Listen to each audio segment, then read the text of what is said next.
Today I'm joined by Dr. Ann Quinn.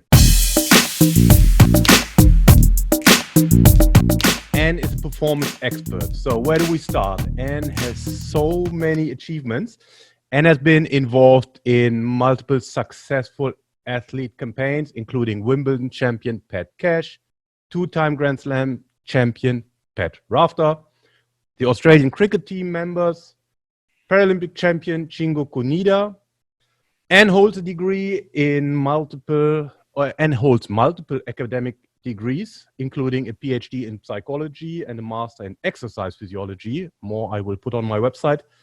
And you're an NSCA Strength and Conditioning Coach of the Year. You have authored multiple books, and you have served in different positions around the globe. Director of Health and Fitness at the Bollettieri Tennis Academy, National Director of Coach Education at Tennis Australia, Head of Sports Science and Innovation at the British Tennis Association, and now you're running your own Quintessentials. Welcome, yes. Ann. Thanks, Christian. Great to be here, and thank you for the opportunity to talk to your audience. Really cool. And with all your credentials and experience, they are unparalleled. How did you get all that done, and what kept you going all these years? Well, it's been a long journey. I've been going for like over 30 years now, and I guess I didn't know where I was heading, because back when I started in the early 80s, there was, sports science really, it certainly wasn't a career, and I did a human movement degree initially. And what happened was we had to, first semester of university degree, we had to do 100 hours fieldwork experience, and everyone chose their favourite sport. Mine was tennis. But what I did was I rang around 10 people and I said, who's the best coach in Victoria? And 9 out of 10 people that I called said this name, Ian Barclay.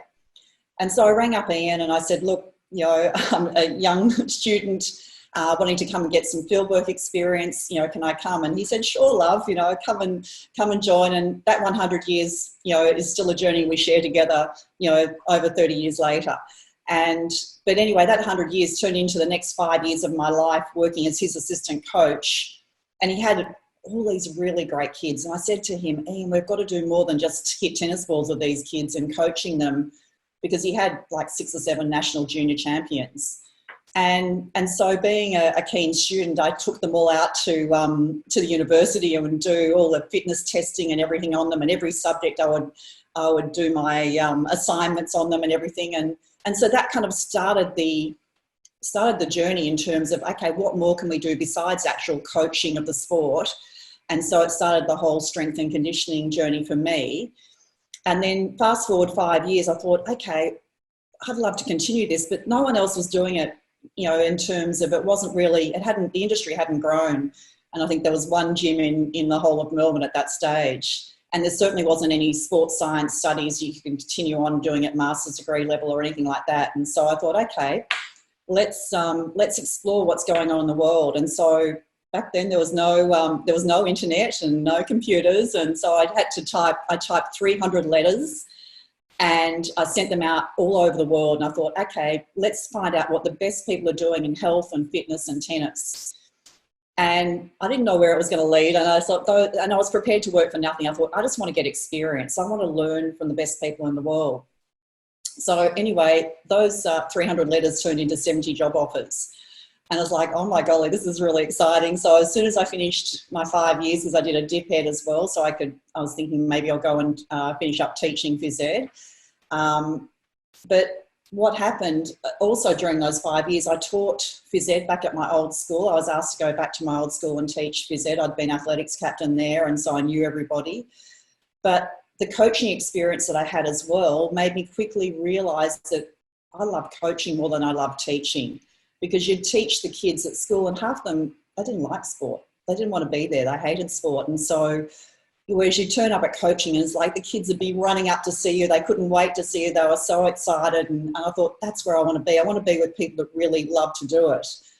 And then the experience of working with Ian and the kids that he had who were really good made me realise that, hey, I want to work with people who want to be the best. It's lovely. It's great coaching young kids and helping them and teaching them. But it's like I learnt quickly early on that my passion was like working with kids that want to be the best and that they can be.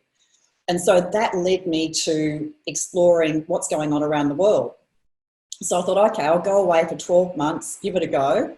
And that 1 year turned into 5 years overseas. Most of that time spent in America, but also throughout Europe on a few trips as well. And then as a result of all those experiences, finished up as health and fitness director at Nick Bollettieri's Academy, which today is called the IMG Academy.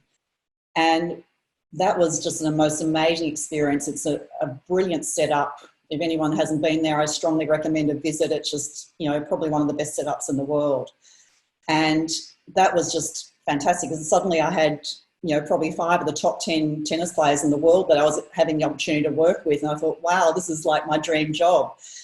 But I also realised that there was so much more for me to learn. And, I wanted to be the best I could be to be able to help them be their best. And so that actually led me on to go and do a master's degree. And so I did my master's degree in biomechanics and exercise physiology at University of Illinois. But again, I searched all over the States to find out who's the best person I could work with. And the person I chose was Jack Roppel, who was at the time was working with, I'd worked with Chris Evert, John McEnroe. I thought, great, and I became his little lackey and finished up actually writing a book with Jack Roppel and Jim Lair, who today are still 2 of my mentors. And, for those of you who don't know, they've set up the Human Performance Institute in Florida, and it's just the most amazing facility that's definitely worth visiting if you haven't been there. And so that was, that was part of my journey as well. And then I finished up continuing on that journey, and here I am today. And what happened, as a result of my master's degree, just as I was finishing, Pat Cash, who was one of the young kids at the time that was with Ian, he rang me up and he said, Anne, I'm 463 in the world. I can't walk. I'm about to have all this treatment on my back and surgery, and I'm going to have to start from scratch. Can you help me?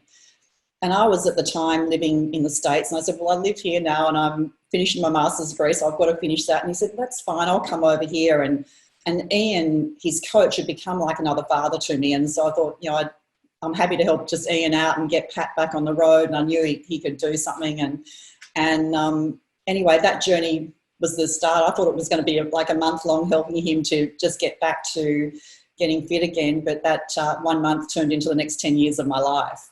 So that was, it was the beginning of a great journey. So, and, as a result of all that, continued on the journey and travelled on the tour. And as a result of Pat's successes, like I had the first 6 months with him by myself because he couldn't afford to take Ian or anyone else with him. But after 6 months of being with him, day in and day out travelling on the road, and he couldn't qualify for any tournaments because at 463 it's very hard to get into things. But anyway, he quickly shot up the rankings, and next thing, within 12 months he was coming, they won the Davis Cup for Australia. He came runner-up in the Australian Open, and I came back to Australia with him, and suddenly I'm getting all these offers of, can you come and help out the Australian cricket team? Can you, a national level football team approach me, all different athletes in different sports. And so that's really how my career began. And it's been a wonderful and exciting journey ever since then. Interesting. And you started out, let's say, in strength and conditioning, but then later you moved into performance psychology. Mm-hmm. I've written down a question for you. Very often we hear the discussion that if you get the mental side right, the body follows. But also some people say it works the other way around, right? So if the body gets right, then the mental side will follow. What's your take on that? You've got to have everything. You can't just leave one stone unturned. You've got to look at not only the mental and physical side, but technically, tactically, physically, mentally, nutrition, recovery, environment, having fun, their health and well-being. You've got to look at every aspect. And so certainly if you're super fit, and that's how this whole journey began for me, because I was getting these athletes super fit, ready to go. They were great athletes. They were in the top 10 in the world, like Pat Cash and Pat Rafter, for example. But on any given day, they didn't necessarily perform to their best. And I thought, and it frustrated me because it's like you knew they were ready to do something, and you knew that they were in their peak physical condition, but they weren't performing up to their capabilities. And so that's what led me on exploring that path. And I was very lucky at University of Illinois, I had a great mentor in Dr. Dan Gould, who at the time was the US Olympic psychologist. And we just had to do another subject in another discipline. And I thought, oh, okay, sports psychology would be interesting. And he was like, he's been one of the best teachers I've ever had. He was brilliant. And so that kind of sparked my whole interest. And so when I was doing, the fitness training sessions, like I'd do every run with everyone, every sprint. And it's like you'd go through the pain, you'd go through everything with them. And it was at those times, like you're on your long runs or interval training sessions and you're doing your walk back recoveries, and, lots of little things would come out about what was going on in their life and their trials and their challenges and, some of the tough times, because often it's not just the performance, it's actually what's going on with their personal life or their family life that is, even a bigger challenge.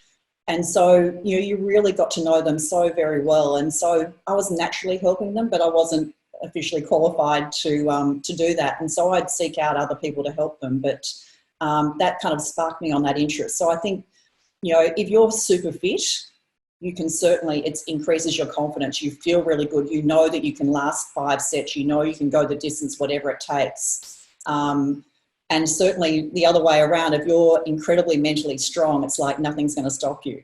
So I don't know that there's one should precede the other. It's like everything's got to be done together, and it's like it's no use having those things in peak state unless you've done everything technically and tactically and taken care of like your recovery. Like you can be great for one match, but you've got to recover again and play, and maybe 4 or 5 hours in like we just had the 43 degrees Celsius a few days here a few weeks ago at the Australian Open. You've got to be ready to be able to play in those conditions and back it up 48 hours later. Yeah. So it's got to be all done together, and certainly if you can start developing those skills at a young age, you can the young athletes can really grow so mentally tough and strong, which is a great way to teach them. Okay. I've written down a question for later, but it fits perfectly here because you already mentioned Pat Cash. And you started working with him, from my record, I think in 1986. And in 1986, I think he came to the quarterfinals in Wimbledon, and in 1987 he won. What was different in the approach in these 2 years? 1986 was, I'd only just started working with him. He was coming back and he was getting in great state. And then what happened, 17 days before Wimbledon, he was working with me at Illinois, and then in the States, and then he flew on and he said, you come over in another week or so, when I was just finishing up exams and things. And he rang me and he goes, I've just had an appendix attack. I'm about to be operated on. And it's like, oh my God, it's like, and I had to kind of make a decision. Shall I come over? Like, it's unlikely you're going to be playing Wimbledon. It was like, oh, come over and have a holiday, he said. And I was like, no, there's plenty I can do. I don't want to be in the way. Anyway, so what happened, he actually, like, it was quite incredible because back then they didn't do like an arthroscope to do your appendix. They actually cut you. And so we're on the phone to the doctors and we're saying, now, whatever you do, don't cut the muscles where you've got to cut around it. And so he had his appendix out, and then he starts ringing me up every day and he goes, okay, I can't move my upper body or my upper trunk, but what can I do to maintain my fitness? And so we had a bike brought into the hospital and he started cycling and we started doing visualization because he couldn't actually obviously play tennis. And so every day for those 17 days, he kept getting stronger and stronger, and he'd asked, because he didn't have a ranking at this stage, to get into Wimbledon. And he'd won junior Wimbledon several years before, and so he asked for a wild card because he was coming back. He said, would it be possible to get a wild card to get in? And they had given him a wild card, and so he was like, okay, I'm going to play. And the doctors are saying, no, US Open, forget Wimbledon. And he's like, he was so determined, he was so committed, he would do everything. And so that preparation was unlike any preparation you'd ever do. And he actually rewrote medical history back then in being able to play professional sports 17 days after an appendicitis operation. So to fast forward, that was very different preparation. There was no expectations. He just went out there and was like, I've got nothing to lose, and, just played. And he was super fit before that happened. So that really probably put him in great stead to get through those 17 days. But then fast forward another 12 months, we had done everything. We'd set detailed goals of every, not when I say goals, it was like of everything. So it wasn't just forehands and backhands, it was backhand slice, backhand approach, backhand topspin, every single stroke, every single, not just speed and agility, but planned agility, reactive agility, acceleration, deceleration, every aspect of every part of his performance. And we did that technically, tactically, physically, mentally. Like, he was so committed with his food. Like, if his mum cooked dinner, I'd have to go to their house and check the ingredients to make sure they were okay. Like, that's how detailed it was. And so, look, it's such a pleasure to work with someone that was so committed and dedicated. And it's like, we never talked about winning Wimbledon, but obviously I knew that was his goal, but it's like we focused on the process. Let's make sure that there's no stone left unturned and do absolutely everything.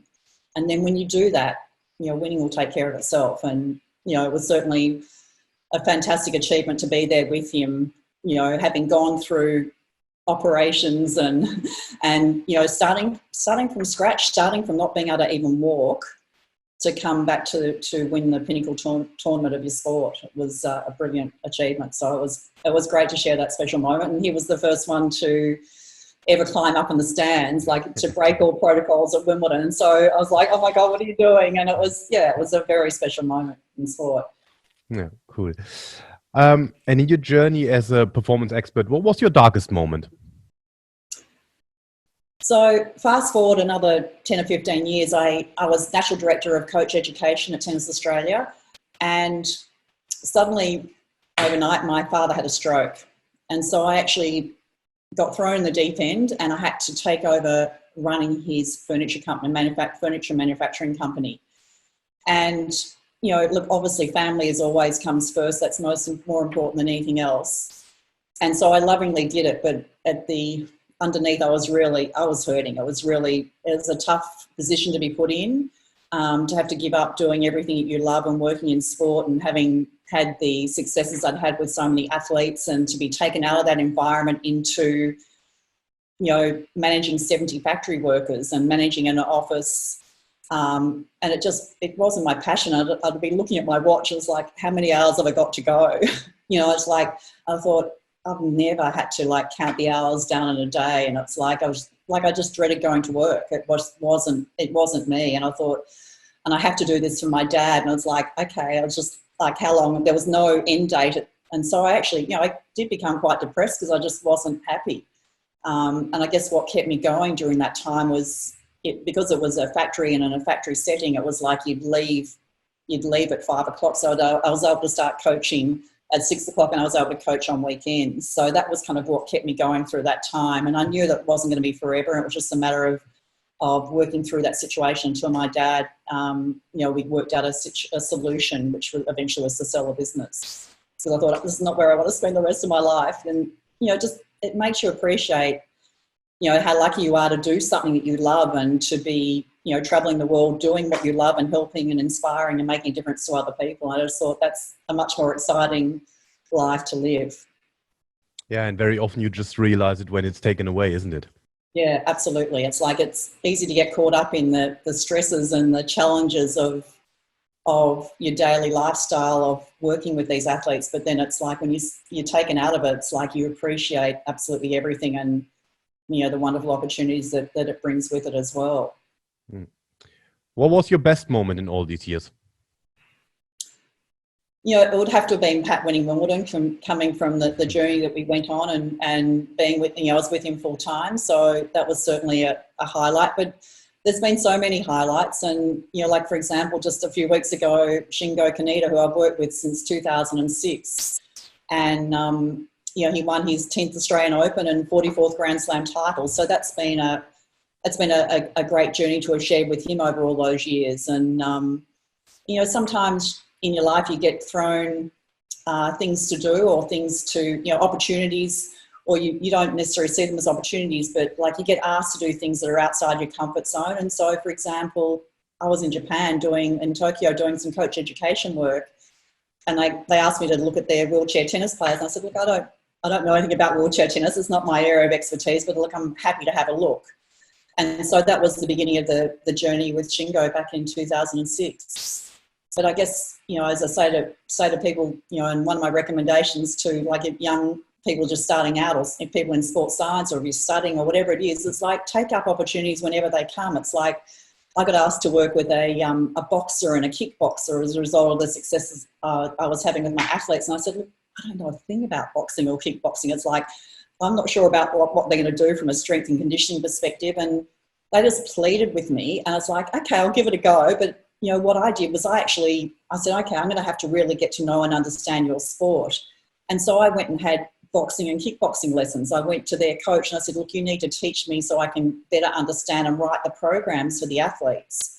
And so, they became great teachers for me, and like working with athletes in all different sports, I just learned so much. And so, for example, boxing became a great training tool for all my other athletes in different sports, because it's like, it's quick hands, it's quick feet, it's reaction time, response time, so much power. It's like, and so it was a fantastic training buddies it became for all my other athletes, because often people in one sport don't like training with, if you're a tennis player, for example, they don't like training with other tennis players because, they might have to compete against them. Whereas, training with a world champion in another sport, both my boxer and kickboxer became world champions. It was, it was a great journey with them, traveling the world with them to world championship fights and seeing how other sports are conducted and how other people train and different methods they use. And there was so much to learn. Like, I always say my athletes have been my greatest teachers, and I'm so grateful to have had those opportunities to learn from them too.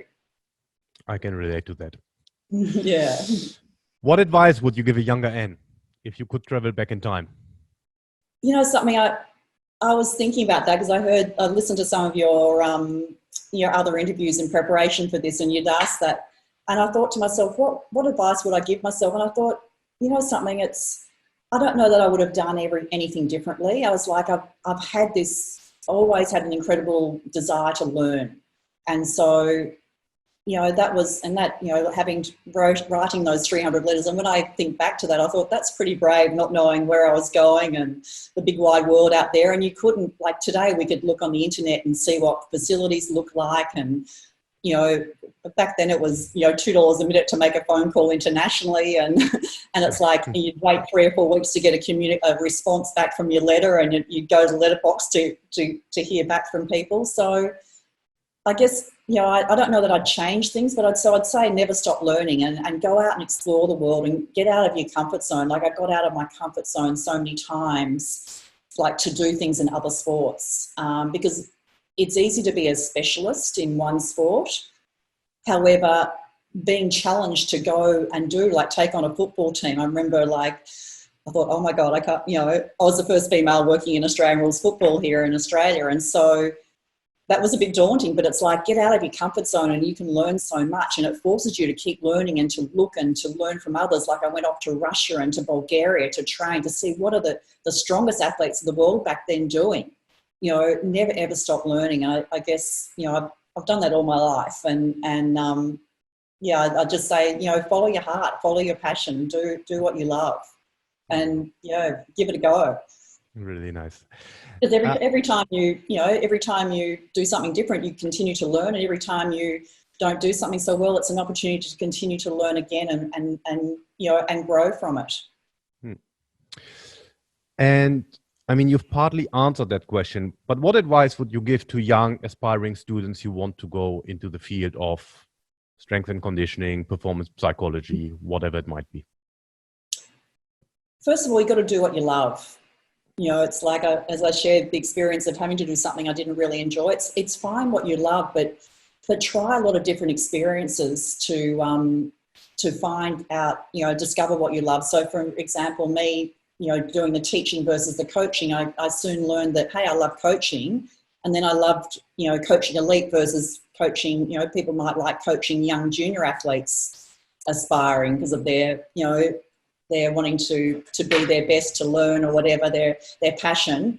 But, continue to educate yourself. And, back then, we didn't have the internet, and there's such a wealth of information out there through books and videos and just podcasts, everything. There's so many different ways to learn today, which is great. So just follow your passion, continue to get educated and to learn, but but also get experience. Like there's, I've been on interview panels of lots of different performance teams and things, and it's like people, like you look at their CV and it's like, wow, this person's great, look what they've done. But it's like it's actually, you've got to get experience. They might have the best credentials in the world, but it's like you've got to get in there and get that experience and learn how to do and work with an athlete and work what works, what doesn't work, when to do something, when to hold back. Because it's like, I would always do detailed plans every day with every session of my athlete, but it's like most times those plans would change because it's like they'd had a bad night's sleep, they'd had a tough training session on the court or with their coach. You'd have to always be adjusting, and it's like you can't read about that in a book. It's like you've got to go and experience it. It's like me going in the boxing ring and having boxing lessons. It's like you've got to learn and seek out mentors. I've been lucky to have lots of fantastic mentors throughout my life to inspire me, and working with like Jack Roppel and Dan Gould that I met. Ian Barclay was or still is an amazing tennis coach. It's working with great people and asking questions. Never stop asking questions. If you don't understand something, it's like, I remember working with some coaches, and it's like, and they would give advice to an athlete, and I'd ask them later on, when I was with them privately, it's like, can you explain to me why you said that? Like, what made you say that? What led to that? And just, it's understanding, how, what motivates and what drives people, and what coaches are doing and why they're doing it. So again, just have that desire to learn, that passion, and like travel, see what other people are doing, get experiences, go and watch other sports, watching different teams or different athletes in all different sports train. That's a great learning experience in itself. Like, you can never stop learning, and there's so many different ways to learn, especially with the internet these days. So to all the young sports scientists out there, just, have that thirst for knowledge. I think that's really important, and talk to great coaches. Like, whenever I travelled, I'd always seek out great coaches and go and talk to them, just ask questions. It's that thirst for learning, that passion, and follow what you love, and what you enjoy doing will come through anyway. You can never stop getting experience. You can. What did you say? You can never stop learning and through experience and having those having those great lessons. What's your coaching philosophy? Well, one of my philosophy is really to help people be extraordinary. It's like the little differences that make the big difference. It's the difference between, like ordinary and extraordinary, is that little extra. So for me, it's the challenge to find out, okay, what's the difference that's really going to make the big difference? And so again, it's analysing everything and leaving no stone unturned. So looking at, technically, tactically, physically, mentally, recovery, nutrition, health, well-being, looking at their environment, looking at what can we do to help them be their best. And so that involves a lot of testing. It involves talking to the athlete, getting to know the athlete, getting to know the people around them, their coaches, the support team members, getting feedback. And it's just being with the athlete, like being with them when they're on the road and going to every training session and what they're doing, because it's sometimes it's the little gems that you can make a difference with. Will be in the middle of a session that they're having, and it's something totally unrelated, but it's the perfect moment to slot something in. And so it's always, I guess, be creative and innovative to find out what to do to bring out that best in that person. It's what's the 1% that's going to make the big difference. And it's, we had in England, like Dave Brailsford, for example, with the British cycling, it's like he had this philosophy of marginal gains, and it's a similar type thing. It's what are the little differences will make the big difference. And he looked right down to, what should you wash your hands with? In terms of, what should the seat be like? What about the tyres? Like, every aspect of performance is so important. And it's those little differences that make a big difference. And that's what I'm about, trying to help others be extraordinary. And as a performance expert, I have a question. In recent years, we have seen technology evolving, and a good chunk of the work can now be outsourced to technology. How do you see the role of technology? Where can it help? And where do we still need humans to do the work? You know something, technology is amazing, and especially like it continues to evolve and it continues to get better and better. And it's like, you know, just at the Australian Open and like ATP Cup a few weeks ago, you're getting given, you know, the latest technology when you can see where every ball's hit, the angle, the speed, the spin, how much they're running, how much they're accelerating, decelerating. It's like, it's so much information. And I guess the great coaches are going to know what to look for, and that's experience, but it's also knowing what's the right thing to use and when to use it. And so I don't think you can ever substitute humans and bringing that experience. And I guess, you know, when you're around different teams and you'll see, you know, like some of the older coaches that are, you know, they've just got, you can't replace 20 or 30 years of wisdom and coaching experience. And you'll see they'll ask the right questions to get the right answers. So there's in fact so much technological information that you can get, and it's working out, okay, what's the one little thing that'll make the big difference for my athlete. So again, it's how to best use that, and, you know, maybe talking with the athlete and finding out what they need, because it's one thing to have access to all this, but it's actually, what does the athlete really want? What's going to make the biggest difference to them? And sometimes it's the simplest little thing. And sometimes less is more. And it's like listening to them and what they feel they need, and not like you can have the best things planned using, you know, the greatest and latest equipment and things, but it's going back to basics sometimes and using the simple things that you know that absolutely work, and trusting, you know, to me, our greatest tool is our own intuition. Trust your own intuition, what feels right for you and what feels that athlete needs. And, you know, you'll get your best answers from within. But certainly we can gain so much today and learn so much more from everything that's happening with the advances in technology. Which person has influenced you most and why?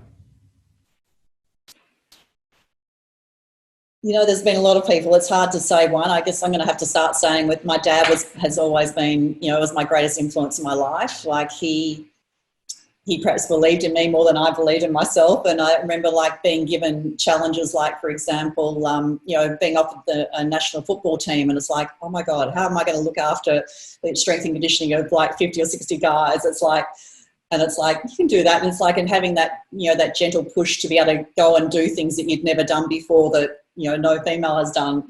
And so, yeah, having that, you know, someone as your rock and support, that was certainly a great influence. But I've been blessed to like work alongside Ian for many years, Ian Barclay.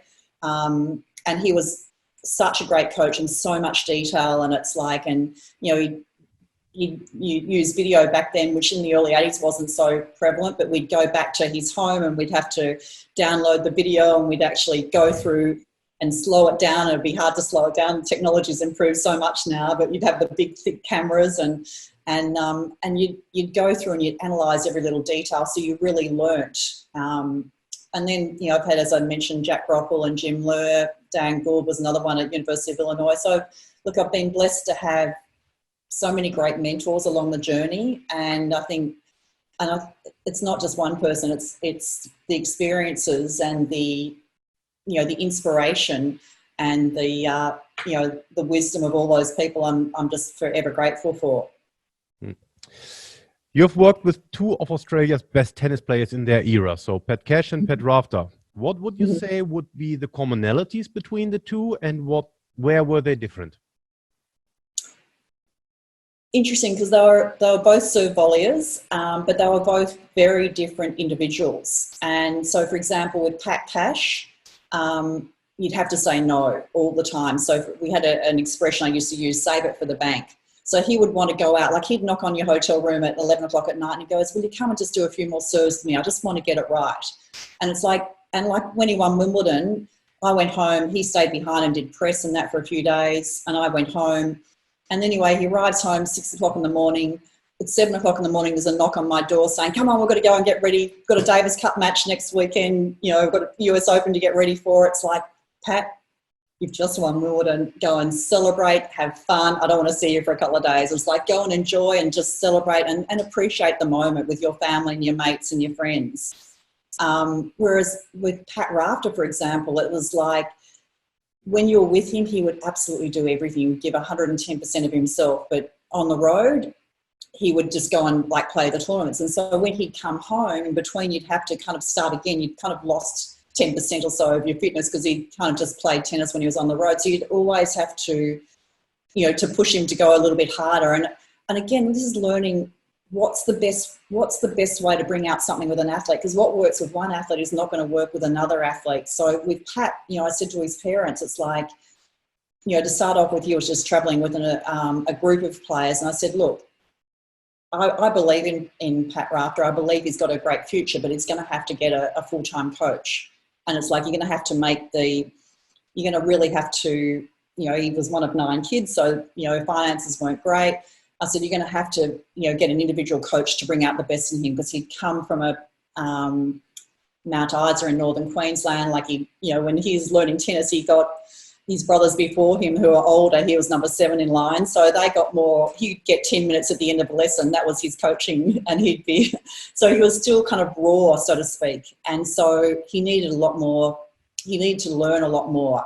And he also realised that he needed to have mates with him to be able to continue to work hard. So it's working out what's going to bring out the best in that person. So one of the things I suggested to his family is like, he needs to have one of his brothers or sisters, or he needs to have a mate with him to do the work on the road as well. So again, so he was totally the opposite in many ways, but again, it's working out, okay, what's it going to take to bring out the best in that person? And so that's getting to know and understand the person and the way they like to work. And some people love swimming, other people hate going in the water. It's like, what are the ways they like to train? How can you bring out the best in them? As a performance expert, and also in your past roles, you have led teams, and often you have to manage expectations. So, and sometimes the expectations of certain individuals can differ. How do you influence change? So it's getting to know every person and what their roles are, how they influence the athlete, and what they need to do. And it's also, you know, the number one central person in any team is going to be the athlete. Okay. And if you look at the athlete as the center of the core of that team, okay, we're all about the same goal of helping that athlete to be the best. And some people think they should do this and some people think they should do that. It's like, okay, let's gather everything together and work out as a team, but with the athlete at the centre of that is like, what's going to help them. And sometimes you've had like injuries, for example, of an athlete, and they've got a few expert opinions which have differed. And this has happened on quite a few occasions. It's like, okay, what do we do? And again, you know, in those situations, what we've done is seek out experts. So we've sent MRIs off to, you know, through the connections with ATP and WTA, you can find out, okay, who's the best knee expert or shoulder expert or whatever it might be that we can send this MRI to and get different opinions. And so, again, it's seeking out expert help when it's needed and listening to the members of the team and the athlete on what's going to be the best solution. So it's hearing people out, listening to them and why they're doing it so they can explain why they're doing it and why they think that's the best way forward, and then putting all those opinions together. And it's always, like I've always recommended that an athlete should have like a medical director of their team as well, so that you can have someone that's kind of overseas. So like I had Peter Bruckner, who's been like a mentor to me as well. He was the Australian Olympic medical doctor. And so, you know, we would take everything to him, and he would know experts around the world as well. And so we'd then, you know, come to a decision as to what's the best way forward. And the athlete would feel really comfortable in that decision because of all the advice that we got. And it's also like if they have to have surgery, like I remember going to Tokyo after Shingo had a elbow surgery, for example, and we actually, you know, I'd get the video of the surgery and we'd understand from the surgeon's perspective and sit down with him as like, actually what's happened, what can we do to visualise the healing of this, what needs to happen, how can we speed up the recovery process, or what can we do to help that healing.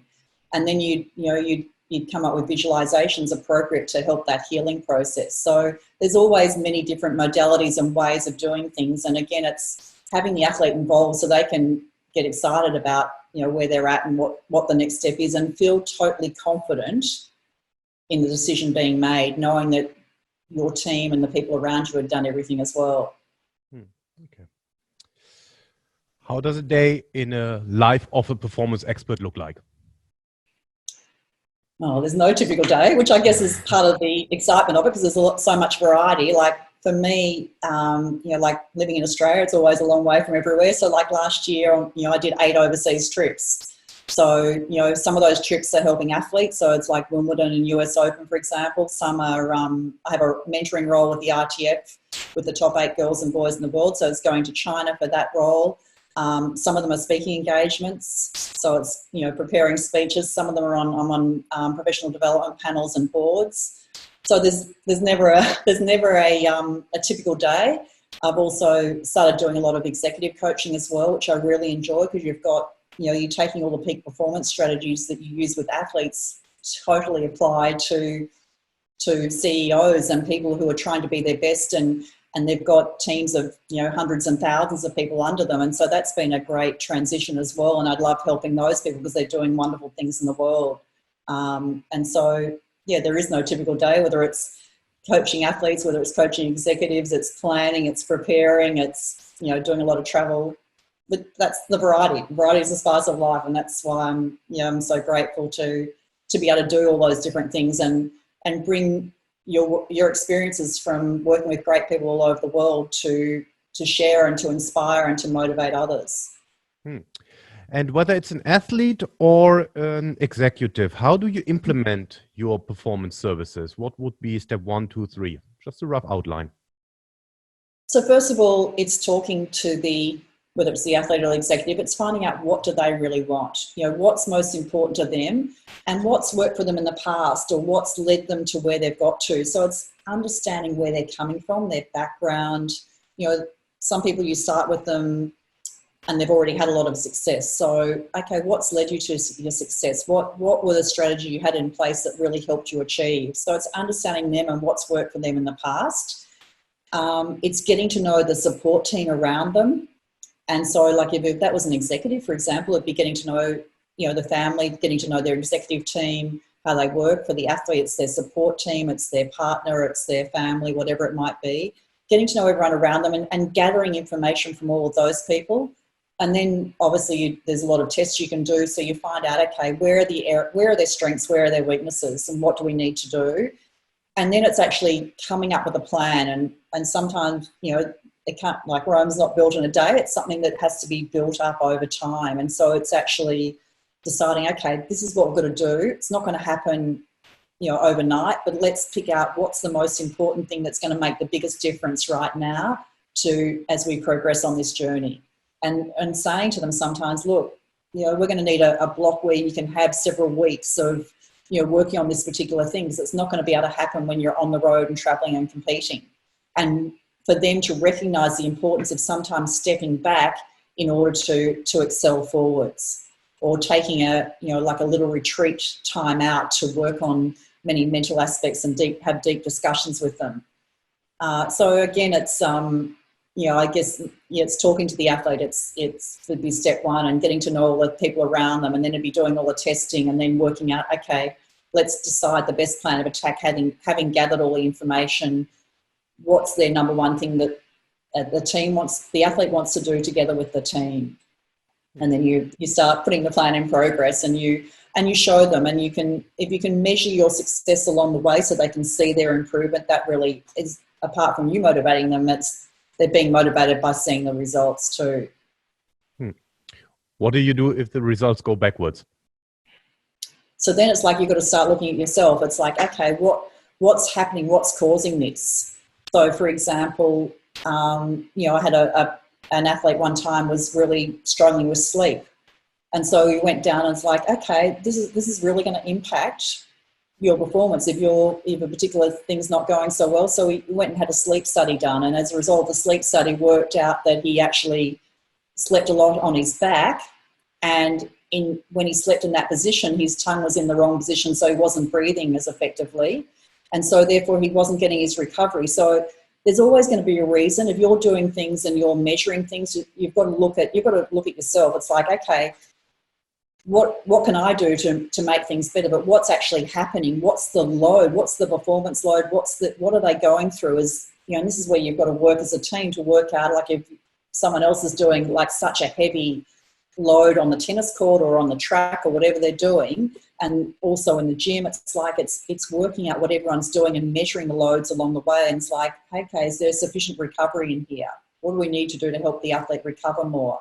So again, it's through the testing, through understanding and listening to the athletes. Like if an athlete says to me, I'm exhausted, it's like, okay, let's just put it off till tomorrow. Go and get a good night's sleep, go and recover, chill, hang out, just relax, and let's talk again tomorrow, because it's better to get a much better quality session, be a shorter session, and listen to them and learn from them, because it's how they feel. Sometimes their perception is not their reality. It's working out what's the truth, what's going on here, and that's where you measure and analyze things and you learn from it. So never stop learning, because your athletes are your greatest teachers, and what's the right load for one athlete will be very different for another athlete. And it could be the stress of studying, it could be the stress of traveling, family situations that are going on. There's just a host of factors, and so it's learning, why has this happened? And then you can correct it. Cool. Do you want to nominate someone to be interviewed? Absolutely. There's plenty of people. It's like, who would I think of? It's like I was talking to Steve Kotz at Speedo, as we know him, just a few weeks ago here at the Australian Open, who's travelling with Dan Evans and worked with Andy Murray. And, it was interesting. We were reflecting on philosophies of the last 10 or 15 years and how he's grown and changed. I think that would be a good one. Loris Bertolacci is a guy that I worked with, a strength and conditioning coach back in Essendon days back in the 80s, but has done a lot of work with elite athletes in all different sports, and I think now is based in China, helping a lot of Chinese athletes. I think I mentioned before Dave Brailsford, who's in British Cycle. He's not in British Cycling now, but been in the cycling. But his philosophy of marginal gains from a performance expert is I love that whole philosophy. It's like there's always little things to change, always little improvements to make. So look, there's heaps of people. Who's another one that springs to mind would be Yutaka Nakamura, who is headed up IMG and has headed up IMG Academy for quite some time and worked with Maria Sharapova for several years, and a host of other elite athletes travelling on the road, and has got a wealth of experience too. So there's a few suggestions for you. Really cool. What's going on in Ann Quinn's life at this moment in time? Well, I was supposed to, I've just finished 30 days on the road with ATP Cup and Australian Open, so trying to get back into normality or into my own routines. I was supposed to take off on Friday for a board meeting of a company that I consult to, but it was in Thailand. There's lots of, and it was a speaking engagement as well, but because of the coronavirus, it actually just got cancelled. So it's like, oh my God, I've got a few days up my sleeve but look, it's a great opportunity for me just to get on with getting on with serving all my clients. And as I said, because of the being on the road for 30 days before this, it's getting back to looking, getting my executives going for the next couple of months and touching base with all my athletes I haven't seen. So I'm enjoying very much doing that and fitting them all in. So it's very much looking forward to it. Where can people find you? Probably the easiest is through my website, which is www.annquinn.com, Quinn, or they can just email me at ann@annquinn.com. Look, I use social media a little bit. I'm on Instagram under Dr. Ann Quinn, and likewise for Twitter at Dr. Ann Quinn. But I'm not a really great. I don't post that often. I try to just use inspirational messages when I do post. But I guess I like to protect my athletes as well, so I don't gloat too much about them. I use things as inspirational messages to help others and inspire others and helping people to be extraordinary. Awesome. Ann, thanks for your time. Thank you, Christian. Thank you for the opportunity, and congratulations too on everything that you're doing to inspire a host of thousands of people out there that want to be, in the strength and conditioning roles and sports science, and that, I think it's just wonderful what you're doing. So congratulations to you too. Thank you, Ann. Thanks.